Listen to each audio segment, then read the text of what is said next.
Yo, what's going on, everybody? It is Straight Out of Boston, and today I'm back for episode number 23 of my Chicago Bears franchise here on Madden NFL 17, and today we're taking on the Los Angeles Rams in week number 3, and you can take a look at the Rams roster. They sport a pretty similar roster to the one they have in real life. They did add Jamon Ragland, a second-round pick in the 2017 draft. He is superstar potential outside linebacker, a good addition to this defense. The Rams linebackers are definitely something they could look to improve moving into the future, and Ragland would certainly be a good addition or a player of his like. You can see the injuries here.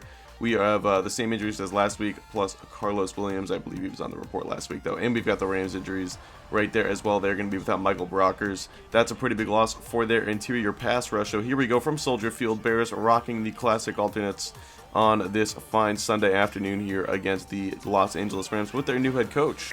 So in the first quarter, the Rams are driving. Goff over the middle, finds his man. Good for the first down, a gain of 6. It's going to be first and goal. Man in motion, Goff dropping back once again. Plenty of time, lobs this one up, and it is intercepted. Taz Brandon high points the ball, makes a play, and he's got no one in front of him. 40, 35, 30. He's going to take this one all the way. A 99-yard pick six. Taz Brandon out here making plays for the Chicago Bears defense, and that was just a bad throw by Goff. He lobbed that one up for some reason, should have just thrown that hard, and it let not only McPhee but also Brandon get over there, and then Brandon just kind of jumping in front of both guys and making the play on the ball, and then didn't really have to be that fast to return that one all the way. You can see no one real close to him. Goff was the closest, so anyway, 7-0 game now in the second quarter. Goff's got a 3rd and 12, and he is strip sacked by Frank Clark, but a lucky bounce is going to have this one fall into the hands. I think that was Gurley. So they recover, and they are going to be able to kick a field goal here on 4th and 19 from the 26. 43-yarder is up and good. So the Rams do get on the board. That could have been a lot worse for them after that fumble. Now later in the second quarter, still a 7-3 game. Goff with it, looking over the middle, and then he's intercepted once again. This time K1 Williams. And that is going to be the second interception of the day for the Bears defense. So now here we go. After the Rams would add on a touchdown, it's 10-7. They've got the lead at this point. Goff is hit as he throws, though, and once again our defense playing well. We hold them to another field goal. So it's a 6-point game here. Just before the half, Will Tye making that catch before he is dragged down inbounds at the 43-yard line. So we have to call our first timeout. Now Breeze dropping back, looking left, and that was just a poor choice for a throw right there. Jamon Ragland, the second-year linebacker that I highlighted before the game, with the interception. So now the Rams with a chance to make one quick play to get in field goal range, and they do just that. And so it's going to be a 16-7 game here at the half. And now here we go. Todd Gurley just out of the gates here in the second half, and he is busting that one. Got a 4-yard gain there. Now second and goal from the 3. It's Gurley once again, and he is in there. Touchdown Rams. So just like that, it's going to be 23-7. Still a 2-score game. They actually went for 2 there to try and make it a 3-score game and didn't get it, so it's going to stay 22-7. So the Bears need to respond, and that's not how you want to get that started. Will Tye grabbing his ankle there, and that incompletion would also set up 4th down, so we would have to punt the ball away. Plus, we're going to lose our starting tight end here to a foot fracture for the rest of the game. So here we go. Rams now with the ball back driving. It's Goff hitting Brandon quick there for a 19-yard gain and a new set of downs as we are in the second part of the third quarter here, the latter half of it. Now Goff, plenty of time. Once again, no real pass rush today, but luckily the coverage was sound. Gurley was the only one open, so that sets up 4th down. The Rams going for another field goal. This time they will make it a 3-score game properly, as it's going to be 25-7.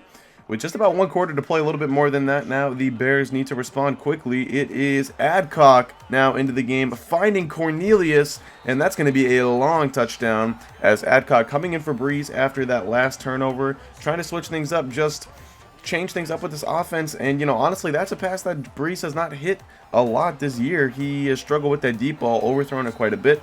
Adcock converts, and we have a long touchdown. And then, with the Rams driving, we force a huge turnover there. That's a fumble. So we get the ball back. Now Jordan Howard with it. He cuts to the outside, and Jordan Howard with no one to beat. Tremaine Johnson is chasing, but he's at the 25-20, 15-10, 5, and he's in. Touchdown, a 90-yard run for Jordan Howard, the former 5th-round pick from Indiana University, as he takes that one all the way. And just like that, it's a 5-point game. We're going to go for 2 to try and make it a 3-point game, but that is intercepted by Mark Barron.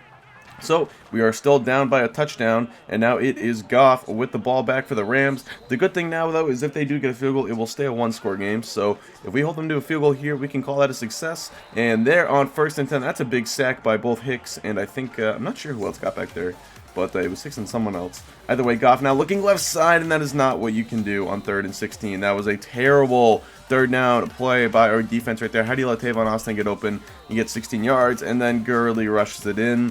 And just like that, it is a 2-score game once again, 32-20. So we need to work quickly here. Adcock dropping back. He's looking over the middle. He's got Felix Oldham. I almost called him Oldman. But Oldham with the catch there. Now, just above the 2-minute warning here, Adcock feels the pressure, and it's Aaron Donald getting back there. And someone else also got a hit. It might have been Willie Hayes. But here we go. Now 3rd and 6, under the 2-minute warning from the 46. Looking left side, it's tipped. And it is intercepted by Alec Ogletree, and that is going to do it. The Rams are going to hold on and win 32-20. So there you have it. Breeze gets benched. Adcock came in and played pretty well, I thought. But honestly, it's pretty tough to decide between either of those guys. They've both had their ups and downs. I'm not going to announce a starter for next week quite yet. So until then, you guys will just have to be in the dark, I guess. But anyway, you can take a look at the score by quarter, and then we'll check out the individual stats. Actually, we'll check out the team stats first. You can see they outgained us both through the air and on the ground. You can see Bree, I think when we look at the individual stats, Breeze had something like 40 yards passing, 35 yards. He was 4 of 17, so you can see why he got the axe there in the second half. Gurley had 39 carries, ran for 151 yards. And you can see the receiving numbers as well as the defensive numbers. Frank Clark, who's been really good this year since we picked him up, 2.5 sacks. And Taz Brandon with the big pick 6. That's going to do it. Hope you guys enjoy. Thanks for watching, and I'm out. Peace.